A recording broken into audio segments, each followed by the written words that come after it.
Hi, welcome back to my YouTube channel and welcome to today's video.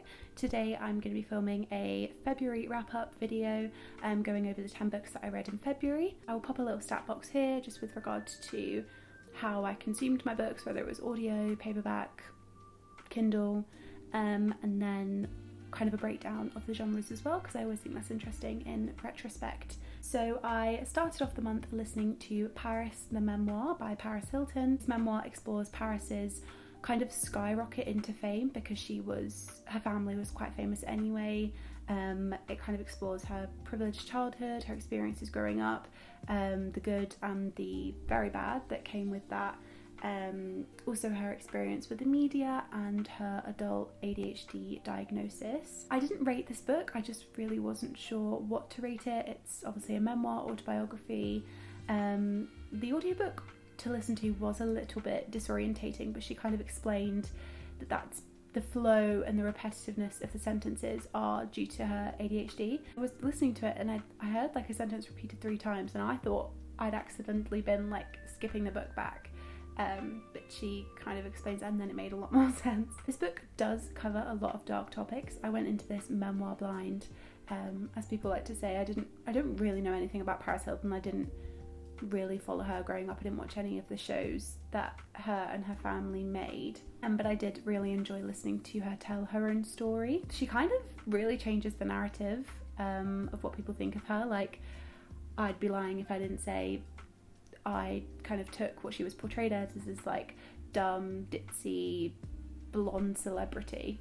It's kind of how the media likes to portray her, but actually she really showed her like savvy, future thinking business mind in this book, and she is incredibly smart. She kind of explores how she monopolized like partying and selfies and stuff, and like it's really interesting to see how she took advantage of like the digital age and stuff like that. I think there's a lot to learn in this memoir about the entertainment industry and growing up privileged. She gave a really good insight into like generational wealth, because I think it's her grandfather that owns the Hilton like franchise, the hotels. I was shook to hear about the reform schools that Paris went to and all of the absolutely harrowing abuse that she suffered at them. Whilst it was serious, like I mentioned before, she was able to maintain this like light-hearted tone and make really important statements and open important discussions whilst being entertaining. The second book I read this month was The Statistical Probability of Love at First Sight by Jennifer E. Smith. This follows the protagonist Hadley, who misses her flight to London. She's on her way to her father's wedding and she meets a guy at an airport. It's an airport meet cute, and that is basically it. And it follows them across 24 hours. It's a YA romance contemporary novel. I rated this a 2-star. I also had a real big issue with this book. My copy, there was a misprint and it took me from like page 80 to page 30, so I had to find a large portion of the book online, and that probably took me out of it a little bit and was kind of really frustrating. And whilst it was fast paced, I did feel that some of the chapters really dragged out, even though the book was only like 200 pages and the chapters probably weren't any more than 15 pages each. Some of them felt very long-winded and kind of like too explicit, like when I'd quite like to read into something that was said or something like that. Like I mentioned, the events occur over a 24-hour period, but one of my issues was the events that take place, which are a lot of events. They're not very high stakes, which I guess for a YA romance is not really expected. And I understand and appreciate the sentiment that things that happen to someone who is like a teenager, who is younger, a lot of those things do feel like the end of the world, but I think it was all just a bit trivial. I don't know. I'd quite like some of the scenes to have been a bit more serious, and I think they would have been a bit more hard-hitting and emotive in that way. It's not a very fluffy romance, and I don't mean steamy because it's like a YA romance, but it's really splits the book between her newfound romance with the other character Oliver, and like her platonic relationships, like her relationship with her father's new wife. Like I said, I get the intended vibes of this book, but it was just a little young. And I know it's a YA, but I do read YA books in like my younger self's mind. So like I never really think, oh, this is cringe. Like I didn't think it was cringy. I just think it was too young and didn't really mean anything. I did try to watch the Netflix movie just out of curiosity, but I couldn't watch past the first like 5 minutes. Had Jamila Jamil in it, and I was like, oh, what is she doing here? But that was cringy. The film was incredibly cringy, and I only watched the first few minutes. Next up, I read Carrie by Stephen King. This is a horror thriller and follows Carrie, this high school misfit. She has telekinetic powers and is kind of controlled and repressed by her like mega religious mother, and students at school who torment her. All of this kind of bubbles up, and it leads to a big confrontation at her high school prom where she has been set up, and it's sad. This is a famous, like, I feel like this Carrie trope, is it a trope? I don't know. The kind of prom event is featured in like a lot of like popular spaces, like movies, references. Like I feel like everybody knows kind of what happens. But I do say that, and I was speaking to some people at work about this book, and one of the guys was like, I've never even heard of it. I was really shocked. I wasn't expecting anyone to not know what happens, but I guess people may not. So I rated this a 3-star. In hindsight, I've discovered that this is King's first novel, and some people that I've spoken to said this isn't one of the best ones to start off with. I think I found the structure a little hard to follow, and I think this was also made harder by the third person point of view. I think if it was in first person, it would have been a bit scarier, a bit more psychological. My biggest issue though was with the multimedia and how all of the, after the event happens, there's a lot of like witness testimony, interview, newspaper, like psychological study papers. Like there's a lot of multimedia in this book after the events occur, but they were all like capitalized, and it was really hard to read. Literally block capitals in like 70s font, which I cannot stand.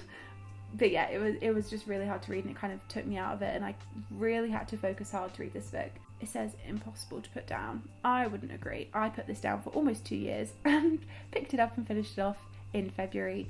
3-star. I wish it was a bit scarier. I then picked up My Best Friend's Exorcism by Grady Hendrix. This story follows Gretchen and Abigail. They're two best friends. They go to high school together. I think they've been to like previous schools together. They're just besties for life.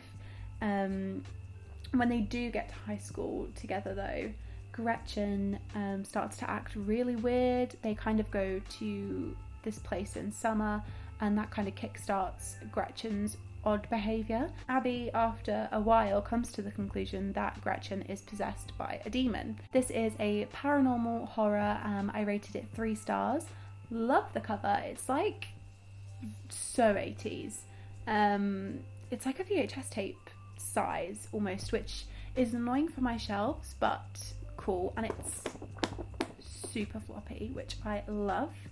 I picked this up last year, so I finished off the last maybe 55% of this book in February. So I picked it up after I read The Final Girl Support Group by Grady Hendrix, and this gives me such Stranger Things vibes. Like it's so 80s, like it's quintessentially 80s vibes, and I did enjoy the immersion in that sense. It just really middled. Like I had really high expectations for this book, and I've been reading some reviews, and it's kind of the general consensus that the premise and the setup is so cool, but then the actual like telling of the story is a little bit underwhelming. I just personally think the discovery of the possession took far too long. Like practically the entire book was Abby discovering that Gretchen is possessed. Like, for ages she just didn't really know what was going on. I did see someone say on Goodreads that this would be a good mini-series, and I can't agree more. I think this would be fantastic if Netflix picked this up. Or yeah, I had such high hopes for this book. I think it let me down a little bit, but I rated it a 3-star. It was enjoyable. Again, not very scary or spooky. Like, I put this down when I went on a work trip. I'm exposing myself. I put this down when I went on a work trip because I thought it was about to get really scary, and I can't really sleep alone anyway, so I did not take this to the hotel, and then I just didn't pick it up again because I got out of it. But I finally finished it. A little bit disappointed, but I enjoyed I really enjoyed the last like 30 pages, which is sad, but I just don't think the characters really meant anything to me throughout the book. And then the last like 5 pages was super deep, like with regards to their friendship and them having grown up after the events. But I just think it was a bit underwhelming. I then read This Is Not a Pity Memoir by Abby Morgan. This is a memoir from Abby Morgan, who is a like famous screenwriter. This memoir explores the really sad concept of someone who you love the most forgetting who you are. And I still, like a few weeks after reading this, cannot fully process that is a thing that can happen, because it is so sad and I cannot comprehend. It's so sad. Morgan's husband was undergoing treatment for MS, and he was having so many seizures that he had to be put into a medically induced coma. When he wakes up from this coma, he remembers who everybody is, but thinks his wife Abby is an imposter. I cannot. I've obviously read her feelings on the situation and like how she processed it, but it's giving me like an existential crisis. I can't even. This book is obviously a memoir. I rated it a 4-star. This was such a raw and unapologetic novel. She crafted like such a unique narrative. It was so deeply moving. And she wrote in this kind of stream of consciousness style, and I thought that was absolutely addicting. I was powering through this book. The writing was literally like a drug. It was so gorgeous.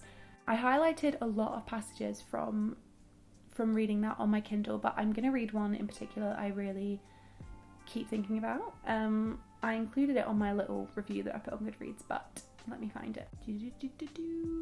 I'm going to read 2 of my favourite passages from the book, because this book was so beautiful and everyone needs to experience the writing. I once wept on a perfect night with you after a delicious supper overlooking a beautiful bay somewhere exotic, because it was too perfect, because happiness was too unsettling, because the imperfect is my natural state, the place that truly fascinates, but to live it every day, it's exhausting.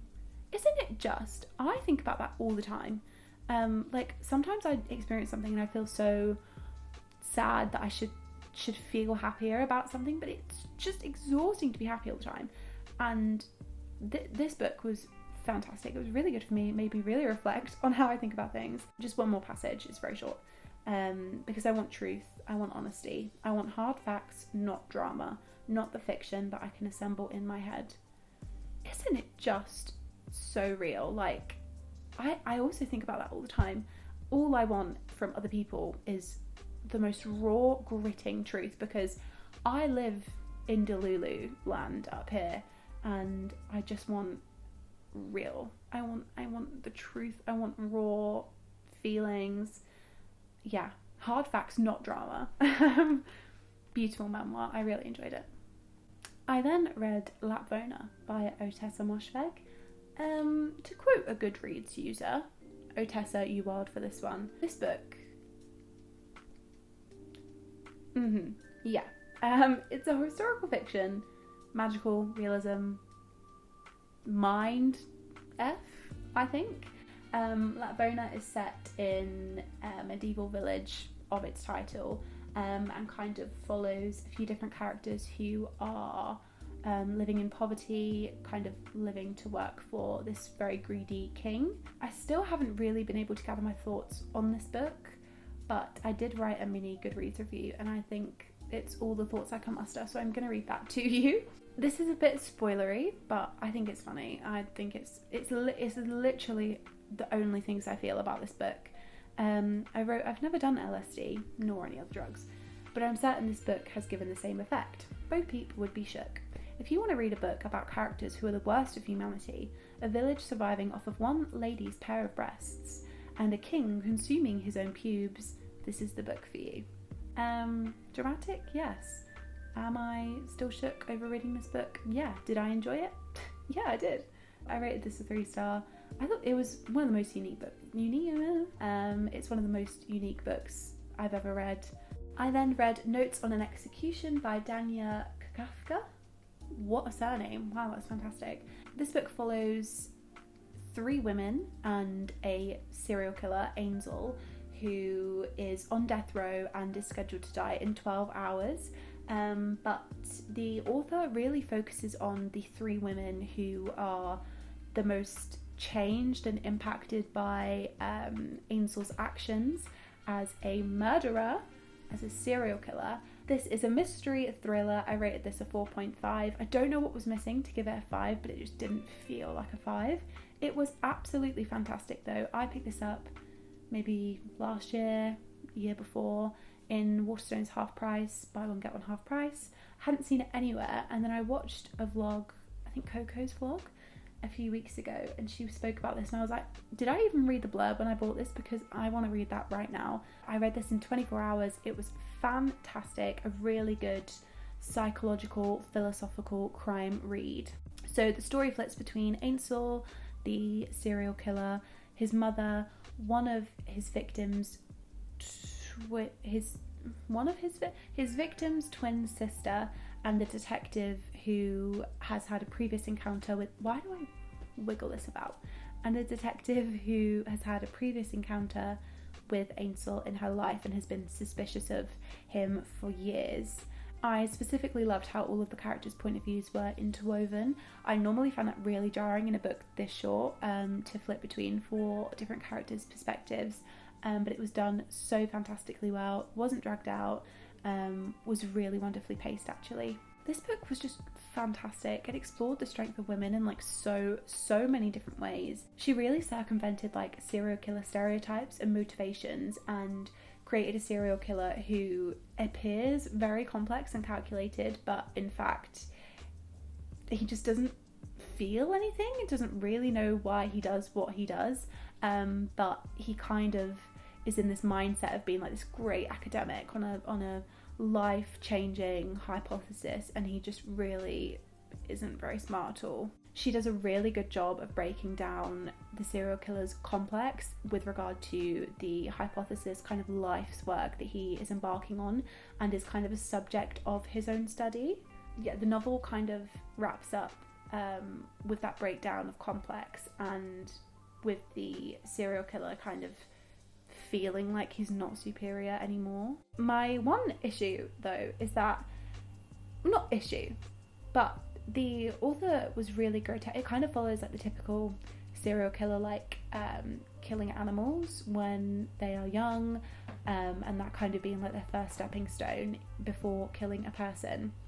But she was really grotesque when he killed animals, but then when he killed a person it just wasn't anything. This book ultimately made me very conscious of my good and evil beliefs, and I flew through it, and I really do recommend this book. 4.5, very good. I then read You've Reached Sam by Dustin Tao. I read this on Kindle, and this is a story about a high school student named Julie whose boyfriend Sam dies and kind of the aftermath of his death.